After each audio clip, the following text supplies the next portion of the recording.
우리 이제 첫 번째 토픽입니다. 리더가 무엇인지, 또 리더십의 철학은 뭔지에 대해서 우리가 개념 정립을 좀 명확히 하고 들어가도록 하겠습니다. 일단 리더의 그 어원부터 한번 알아보도록 하지요. 리더에서 이제 ER은 전미사, 사람을 뜻하는 거니까 이제 read만 알면 될 것 같아요. 그죠? read의 이제 어원은 고대 앵글로색슨어에서 이제 유래를 됐습니다. 그래서 앵글로색슨어에서 read라는 거는 길을 의미하고 또 경로, 뭐 당연히 이제 뭐 항로의 의미가 있는 거죠. 그죠? 배가 지나다니는 길, 뭐 이런 의미가 있습니다. 그죠? 어쨌든 read는 길이다, 경로다, 항로다, 뭐 이렇게 생각하면 될 것 같아요. 그래서 제가 이렇게 이제 원전을 이렇게 보다 보니까 리더에 대한 명확한 개념 정립을 해놓은 게 있어서 그 문구가 정말 이제 마음에 쏙 들어오더라고요. 그래서 그거를 우리 같이 한번 공유하려고 합니다. 리더라는 것은 one who makes the way 말이죠. 그러니까 길을 만들고, 그죠? 길을 만들고 또 goes the way, 그 길을 가보고 and shows the way, 그 길을 다른 사람들한테 보여준다.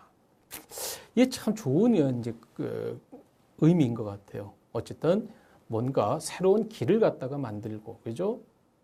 그 길을 본인이 먼저 가보고 그 과정에서 겪은 뭐 성공의 경험도 있을 테고 또 실패의 경험도 있을 텐데 그거를 혼자만의 자산으로 누리는 것이 아니라 자기 주위에 여러 사람들과 같이 공유하고 나누고 또 길을 보여주는 그런 역할을 한다. 뭐 이런 내용 같아요. 그죠? 참 그 리더에 대한 개념으로서 제가 보기에는 상당히 좋은 그 문장이 아닌가 싶은 그런 생각이 좀 들어갔어서요. 자, 그러면 요걸 이제 하나하나씩 요소 분해를 해보면 또 나름대로 그 조직 관점에서 유의미한 뜻이 담겨 있지 않나 그런 생각을 좀 해봅니다. 일단 way예요, way. way라는 거는 출발점이 있고 또 도착 지점이 있을 거 아니에요, 그죠? 네. 길은 떠나는 시점이 있을 테고 종착역이 있을 텐데 어쨌든 그 가는 전체에 이르는 길, 결국은 이제 도착점이라는 거는 우리가 경영학적 관점에서 바라본다면은 어떤 조직의 사명이 될 수도 있고 또 멋진 비전이 될 수도 있고 단기로 봤을 때는 뭔가 목표가 될 수도 있고 또 방침이 될 수도 있고 전략이 될 수도 있는 거죠. 그죠? 그러한 도착에 이르는 그 과정 이런 걸 다 다루는 거라는 거죠. 그죠? 전략, 방법, 그 다음에 뭔가 거기에 이르는 뭐 기준 같은 거 있을 테고 어쨌든 이런 시작 지점에서 종착 지점에 이르기까지의 여러 가지 미션, 비전, 그죠? 그 다음에 목표, 전략, 그리고 예를 들어서 방침, 기준, 뭐 이런 것들은 이제 다 포함된다는 거죠. 근데 리더는 그걸 이제 만든다는 거죠. 만든다는 의미는 사실은 쉬운 게 아니죠. 그러니까 리더가 참 올바른 리더, 또 멋진 훌륭한 리더, 우리가 원하는 리더, 바라는 리더가 된다는 건 쉬운 것 같진 않아요. 그래서 개척한다 그런 의미도 있고 또 하나는 뭐냐면은 특정 상황에 직면하게 되면은 자기가 결정도 해야 되고 뭐 이런 많은 걸 갖다 이제 감수해야 되는 거죠, 그죠? 그 다음에 고한다 의미는 솔선수범해서 간다라든지 또 생각에만 머무르지 않고 뭔가 구체적으로 실행한다든지, 그죠? 선행한다든지 이런 의미도 있는 것 같아요. 그 다음에 쇼, 뭐 인도하다, 함께 갔다, 희망을 주다, 뭐 이런 맥락이 있는 것 같아요. 어쨌든 저는 리더에 대한 개념 정립을 하면서 요것처럼 이렇게 간단 명료하게 리더의 역할을 갖다가 기술해 놓은 거 그렇게 쉽게 보지를 않았었어요. 그래서 우리가 리더에 대한 개념적 정의로 이렇게 makes the way, goes the way, shows the way 이거 머릿속에 둬두면은 괜찮지 않겠는가 그런 생각이 좀 들어갑니다. 자, 그 다음에 이제 리더십 철학 이랬단 말이죠. 그죠? 리더십 철학. 요거는 어디 뭐 텍스트에 나온 건 아닙니다. 이제 제가 리더는 뭘까? 그렇게 이제 많이 그 생각을 하다가 자, leader is leader. 뭐 발음 비슷하죠. 그죠? 그래서 제가 이제 좀 한번 나름대로 이렇게 그 의미 부여를 해본 겁니다. 리라는 게 이제 뭐, 그죠? 리. 이로울 이자잖아요. 그죠? 이로울 이자. 이로울 이자. 그 다음에 다는 뭐냐면은 다수라는 의미입니다. 다수. 그러니까 리더는 리다이다 이렇게 인 거죠. 그래서 뭐냐면 리더십이라는 거는 결국은 어쨌든 두 사람 이상이 있을 때 존재하는 거 아니에요. 그죠? 그래서 조직이라는 것, 그룹이라는 걸 갖다 전제로 한다고 봤을 때 리더는 기본적으로 다수의 사람들한테 이로운 사람, 그게 정서적이든 물질적이든 경제적인 거든 뭔가 어쨌든 다른 사람 또 다수한테 이로움을 주는 사람이다라고 이렇게 본 거죠. 그러니까 우리가 높은 자리에 있다고 해서 다 리더는 아니라는 거죠. 이제 제 관점에서는 그래요. 제 관점에서는 뭐냐면은 어쨌든 내가 높은 자리에 있다고 하더라도 그 조직 구성원들한테 정서적으로 예를 들어 물질적으로 괴로움을 준다든지 뭔가 폐해를 준다라면은 리더라고 안 본다는 얘기죠. 이런 관점에서 본다라면은 정말 리더의 자리에 앉아 있기는 하지만은 리더 같지 않은 사람도 상당히 많이 존재하는 거죠. 그죠? 존재하는 거죠. 자, 그래서 이게 제가 이렇게 딱 봤더니 홍익인간하고 똑같아요. 널리 세상을 이롭게 한다라는 그죠? 우리 민족의 뭐랄까요? 그 이념이랄까요? 그거하고도 맥락이 비슷합니다. 어쨌든 저는 리더라는 사람은 여러 사람한테 또 조직 구성원한테 선한 영향력을 발휘하는 사람이라고 봅니다. 그러니까 어쨌든 리더라는 거는 선한 영향력. 결국은 선하다는 거는 플러스, 그죠? 물질적, 정서적으로 누군가한테 도움이 되는 사람이다. 라고 이렇게 개념 정립을 하고 싶습니다. 자, 그러면 리더는 다수의 사람에게 도움이 되는 사람이라고 했으니까 리더십은 뭐냐 이거죠. 리더십은. 그러니까 저는 그걸 또 뭐라고 정리를 내렸냐면은 리더로서 마땅히 이렇게 갖추어야 할 습관이라고 했습니다. 습관. 그래서 아까 리더를 갖다가 리다라고 했고, 이제 쉽을 발음도 좀 비슷하니까 제가 습 이런 겁니다. 습. 그래서 리더십은 리다 습이다 이렇게 했고, 습은 결국 뭐냐면 습관이라고 이렇게 본 겁니다. 습관. 좀 뭔가 좀 자기적이긴 하지만은 나름대로 의미 부여를 하면은 리더로서 내가 어떤 역할을 하고 어떤 행동을 해야 될 것인가에 대한 게 좀 명료해지는 듯한 느낌은 있습니다. 한번 보도록 하지요. 자, 왜 제가 마땅히 갖춰야 될 습관이라고 하냐면은 자, 우리들 보세요. 쉽이라는 게 전미사가 리더십에도 붙지만은 팔로워십, 엔터프리뉴어십, 파트너십, 멤버십, 프렌드십 이런 데 다 붙잖아요. 그죠? 근데 이렇게 보면 리더로서 갖춰야 될 어쨌든 마땅한 습관이라든지 또 부하 직원으로서 마땅히 갖춰야 될 습관이나 행동이라든지 또 기업가 정신이라는 것도 결국 그렇죠. 그죠? 기업가로서 갖춰줘야 될 마땅한 행동이나 습관이나 철학들. 파트너십도 뭐 같은 맥락이죠. 어떤 일을 함에 있어서 파트너로서 마땅히 지켜야 될 행동, 도리나 습관. 프렌드십도 그렇잖아요. 그죠? 우정도. 친구로서 당연히 지켜야 될 습관이나 뭐 이런 내용들이잖아요. 그죠? 그래서 제가 보기에는 이 습이라는 게, 습관, 십이라는 게 습관 뭐 이렇게 해도 큰, 그 오류가 없지 않나 그런 생각이 좀 들어갑니다. 근데 습관이라는 게 원래 한자로는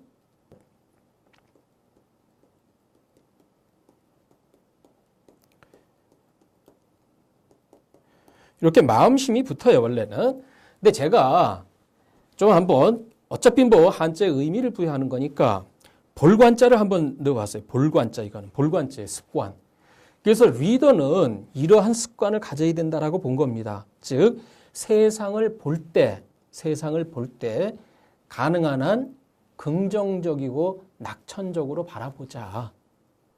그리고 좀 프로액티비티에서 주도성을 가지고 이렇게 좀 좋게 바라보자라는 맥락입니다. 어쨌든 뭐 다른 사람도 마찬가지겠지만 특히 리더는 세상을 바라볼 때, 바라볼 관자, 바라볼 때 긍정적이고 낙천적으로 바라보는 그 습관을 가지는 게 중요하지 않나 그런 생각이 좀 들어갑니다. 그 다음에 안 된다는 것보다는 뭔가 적극적으로 나서서 추진하는 그런 주도성도 필요하지 않나라는 생각입니다. 그게 이제 볼 관자, 보는 세상을 바라보는 습관. 그 다음에 여러분들 이런 관자도 있어요. 그죠? 이런 관자. 요거는 너그러울 관자입니다. 너그럽다. 그래서 이건 마음의 영역 같아요. 리더는 다른 사람을 갖다가 대함에 있어서 좀 너그럽게 대하자. 너그럽게 대한다는 게 결국은 뭐냐면은 그 사람에 대해서 관심을 가지고 좀 배려도 하고 좀 정서적으로 위안이 되는 사람이 되었으면 좋겠다. 그래서 좀 어쨌든 습관으로 리더는 마음적으로 다른 사람을 좀 배려하고 그 다음에 너그럽게 대하는 습관을 좀 가지자라는 이제 뭐 그런 내용입니다. 그 다음에 이제 마지막으로 하나는 이거는 뚫을 관자입니다. 뚫을 관자. 뚫을 관자라는 게 뭐냐면 초지일관한다 이제 그런 거 있잖아요. 그죠? 관통하다. 리더는 뭔가 한 가지 시작한 일이 있으면 끝을 보는 그런 행동의 습관이 있었으면 좋겠다라는 생각입니다. 추진력이겠죠. 그죠? 어떻게 보면은. 그래서 리더로서 마땅히 갖춰야 될 습관. 그래서 세 가지를 본 거죠. 볼관, 너그러울 관, 그 다음에 뭐예요? 뚫을 관. 그래서, 사고의 습관, 생각의 습관, 그 다음에 마음의 습관, 이 몸의 습관, 요 세 가지가 리더로서 이렇게 가능한 한 내재화하려고 노력해야 될 부문이 아닌가, 뭐 이렇게 생각을 좀 해봅니다. 이번 주제는 나는 어떤 유형의 상사인가, 요거를 좀 한번 알아보도록 하겠습니다. 상사는 크게 이제 네 가지 타입의 상사가 존재합니다. 자, 그러면은 타입 또는 유형이라는 거는 뭔가 분류 기준이 있어야 될 거 아니에요. 그죠? 그래서 분류 기준을 이제 두 가지 정도로 이렇게 보도록 하겠습니다. 그래서 내가 일단 어떤 그 조직 구성원이었다가, 그죠? 일반 직원이었다가 자리를 차지한단 말이죠. 그죠? 그게 뭐 높낮이를 불문하고 어쨌든 내가 어떤 포지션, 지위를 갖다 이제 가지게 되면은 리더라는 그 자격 요건을 갖추게 되죠. 그죠? 그러면 두 가지 관점에 우리가 기능을 해야 됩니다. 그래서 우리가 일단 자리에 주어지게 되면은 매니지먼트를 해야 돼요. 매니지먼트, 관리를 해야 됩니다. 그래서 이 매니지먼트 하는 사람을 매니저 또는 관리자라고 하죠. 그러면 매니저는 누구냐? 한마디로 딱 규정을 하면은 조직의 운영을 책임지는 사람입니다. 책임을 지는 사람이에요. 그러니까 사실 이게 쉬운 일이 아니죠. 조직의 운영을 책임져야 된다는 거는 물적인 운영에 대한 책임도 따르지만은 사람에 대한 책임도 또 따르는 거죠. 그죠? 따르는 겁니다. 이거 참 쉬운 일이 아닙니다. 제가 이제 흔히 비교하는 게 뭐냐면은 매니저를 가장이라고 봅니다. 예, 뭐 지금은 뭐 파트장, 뭐 팀장, 뭐 그룹장 뭐 이런 식으로 하지만 예전에 또 뭐 과장, 차장, 부장 뭐 그런 책도 있잖아요. 그죠? 역시 가장도 한 조직에, 그죠? 뭐 가족이라는 것도 하나의 사회 조직이잖아요. 그죠? 그런 조직의 장이잖아요. 그죠? 이게 장이 되면은 힘들어요. 왜? 책임을 져야 된단 말이지. 그러니까 요즘 이제 누군가를 책임지기가 너무 어려우니까 결혼을 포기하는 우리 그 청년들도 많이 늘어나고 있는 게 사실이잖아요. 그죠? 이 책임의 무게가 너무 큰 거죠. 여러분도 한번 가장이 되면 일단 우리 가족의 생계를 책임져야 되잖아요. 그죠? 그래서 돈을 벌어 와야 된다고. 근데 이게 녹록치 않은 거예요. 그죠? 그 다음에 또 뭐예요? 자식이 이렇게 생기면 자식이 어엿한 사회 구성원으로 자기 역할을 다 할 수 있도록, 그죠? 교육도 시켜야 되잖아요, 그죠? 그래서 학교도 보내야 되잖아요. 이놈의 그 교육이라는 게 쉽지가 않잖아요. 그 공교육만 있어요? 사교육도 있잖아.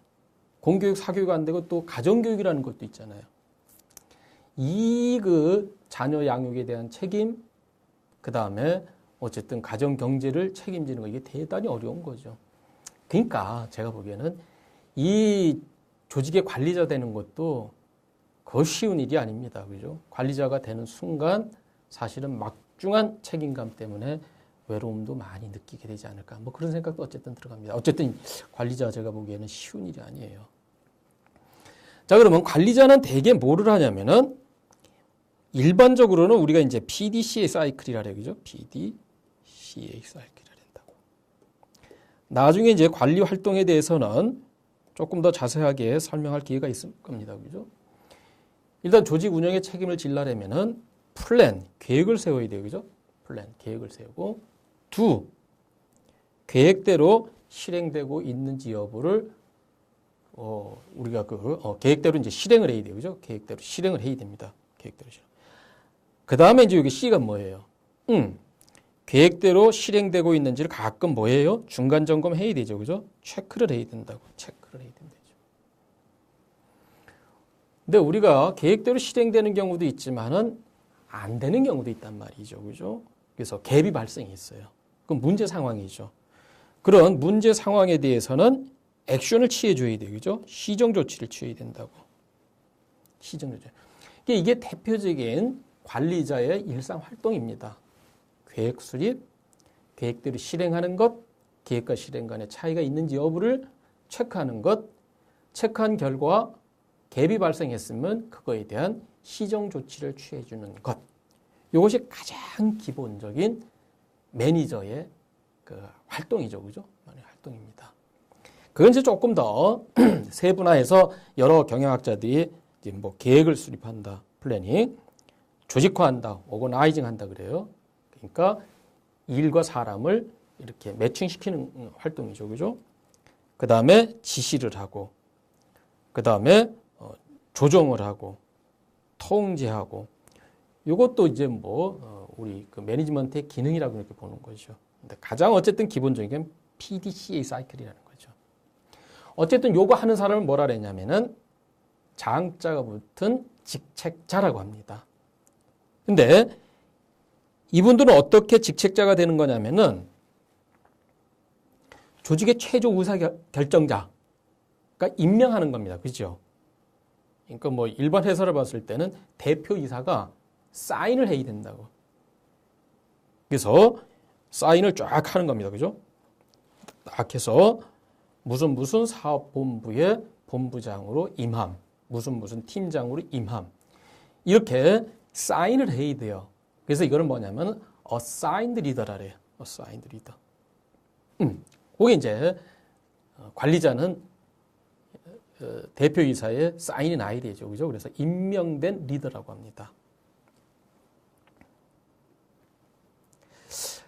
자, 그럼 리더는 또 뭐냐 이거죠, 리더.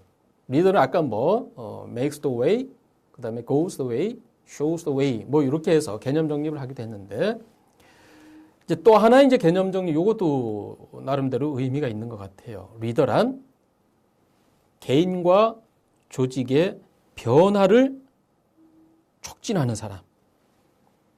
개인과 조직의 변화를 촉진하는 사람. 이렇게 돼 있단 말이죠. 자, 우리가 리더가 되는 방법은 크게 4가지가 있습니다. 한번 보세요. 일단 첫 번째는 생득적이라 합니다. 타고나면서부터 가진 권리예요. 생득권. 이게 우리가 흔히 얘기하는 금수저입니다. 우리 아버지가 사장이니까 너도 사장이 된다. 뭐 이런 거죠. 그죠? 그래가지고선, 현장 경험을 시킨다 그래가지고 대리로 딱 이렇게 이제 임명할 수도 있잖아요. 그런 거 많죠. 그죠? 그 이제 아버지가 회장이고 사장이고 막 높은 사람이니까 이 자식한테 그게 태어나서부터 이렇게 하나의 권리로 인식이 되는 거죠. 그죠? 이 금수저. 두 번째는 아까처럼 이제 관리자. 관리자처럼 뭐냐면은 대표자가 임명하는 겁니다. 대표자가 임명하는 거죠. 대표자가 임명하는 겁니다. 세 번째는 누가 이렇게 임명한 것도 아니에요. 누가 임명한 것도 아닙니다. 근데 자연스럽게 우리 조직에서는 이 사람이 리더감이다라면서 자생적으로 이렇게 떠오르는 사람이 있어요. 그러니까 특별히 누가 대표이사가 뭐 누가 이렇게 지명해서 네가 리더가 되라라고 이렇게 명령을 내린 건 아닌데 이렇게 그 조직 내에서 이 사람이 당연히 리더가 돼야 된다 한 거예요. 그죠? 그걸 이제 자생적 리더라 합니다. 아까 이거는 assigned 리더라 했어요. 그죠? 근데 이거는 자생적 리더라는 거는 이머전트, 그냥 쭉 올라왔다는 얘기입니다. 쭉 올라왔다는 얘기예요. 그 다음에 네 번째는 이제 우리가 뭐냐면은 우리가 다수결이 따르는 거죠. 그죠? 투표에 의거해가지고선 임명하는 방식이 있죠. 그죠? 이런 게 되게 이제 정치권에서 이제 나오는 거고, 실제로 기업 조직에서는 2번, 3번을 거쳐가지고 리더가 되는 거죠. 그죠? 자, 그러면은 자생적 리더는 되게 뭐냐면은 저 사람이 가지고 있는 전문적 지식이라든지 경험이라든지 노하우라든지 정보라든지 인맥이라든지 또는 개인적인 신뢰 또 존경심 이런 게 기반해가지고서 이 사람을 리더로 임명하는 거죠. 그죠? 리더로 임명하는 겁니다. 이런 경우 많지요. 그죠? 많지요. 특별한 내가 직책을 안 가지고 있어요. 그럼에도 불구하고 이 사람이 리더야 라고 인정을 해버리는 거죠. 그죠? 리더라고 인정해버리는 거죠. 자, 그러면은 제가 보기에는 요 두 가지 준 거에 따라서 그러니까 관리자냐 리더냐 뭐 이런 거에 따라서 이렇게 되는 거죠. 그죠? 관리 능력도 있고 리더십도 모든 상사가 있죠. 그죠? 한마디로 해서 리더십을 갖춘 관리자 이렇게 볼 수가 있는 거죠. 자, 리더십을 갖춘 뭐 팀장 이렇게 될 수 있다고. 이게 뭐 가장 바람직하겠죠. 그죠? 그 다음에 매니지먼트는 잘해요. 관리 능력은 있어요. 그죠? 근데 리더십이 없는 상사도 있을 수가 있다는 얘기죠. 그래서 뭐 관리 능력을 해서 플랜도 체크 액션을 딱 해가지고 일은 막 이렇게 추진해 나가는데, 야, 이게 사람과 관련된 존경심이라든지 개인적인 전문성이라든지 개인적인 이 분야에서의 경험이라든지 노하우라든지 이런 게 부족해서 좀 리더십이 안 따라주는 사람이 있다는 얘기죠. 그 다음에 관리 능력은 없지만은 리더십이 있는 사람이 있어요. 그래서 막 차고 나가는 건 잘 못해. 플랜도 체크 액션은 잘 못하는데 어쨌든 뭐냐면은 자기 전문성이나 경험, 노하우를 기반으로 해서 뭔가 일을 또 수행해내는 사람도 있다는 얘기죠. 그죠? 관리 능력과 리더십이 모두 없는 상사도 있습니다. 자, 한번 잘 생각을 해봐요. 관리 능력과 리더십을 모두 갖춘 상사가 있습니다. 관리 능력은 있지만 리더십이 없는 상사가 있어요. 관리 능력 없지만은 리더십이 있는 상사가 있습니다. 되게 인품이 뛰어나다고 하는데 일은 진도가 잘 안 나가시는 상사도 있을 수 있죠. 그죠? 최악의 경우는 뭐냐면 관리 능력도 없는 데다가 리더십도 안 갖췄어요. 분명히 존재하거든, 내 타입이. 자, 그러면은 나는 스스로 이 네 유형의 상사 중에 어디에 속할까를 갖다가 가끔은 퀘스천 마크 해봐야 됩니다. 가끔이라는 의미는 뭐냐면은 내가 지금 관리 능력과 리더십을 모두 갖춘 상사라고 하더라도 어느 날 갑자기 관리 능력은 없고 리더십을 갖춘 상사가 될 수도 있고 관리 능력은 있지만 리더십이 없는 상사가 될 수도 있습니다. 조직의 변동 상황에 따라서. 그래서 가끔은 내가 어떤 유형의 상사인가를 갖다 한번 자기 진단해보는 습관도 필요하지 않겠는가라는 그런 생각입니다. 자, 어떤 그 기능이 여러분들 조직에서는 더 중요하게 인식되느냐 이것도 한번 필요해 볼 만할 것 같아요. 여러분도 어떤 그 기능이 더 중요할 것 같아요. 지금 그 기능이라면은 관리가 더 중요하냐? 매니지먼트가 더 중요하냐? 아니면은 리더십이 더 중요하냐? 그거예요. 그죠? 어떤 게 더 중요하냐? 이거죠? 또는 조직에서 어떤 게 더 요구되느냐라는 관점이죠. 일반적으로 조직의 초기 단계에서는 관리가 더 중요합니다. 근데 어느 정도 조직이 세팅이 되고 좀 정말 시스템적으로 돌아간다라고 했을 때는 이제 리더십의 역할이 더 중요하게 여기되는 거죠. 이거는 조직의 발전 단계하고도 어느 정도 연계가 돼 있는 거죠. 그죠? 그래서 내가 지금 자리를 차지하고 있으면은 우리 부서, 우리 팀에서, 우리 조직에서는 어떤 기능이 더 중요시되는가. 이것도 한번 스스로 퀘스천 해봐야 될 것 같습니다. 그죠? 어쨌든 가만히 생각해보세요.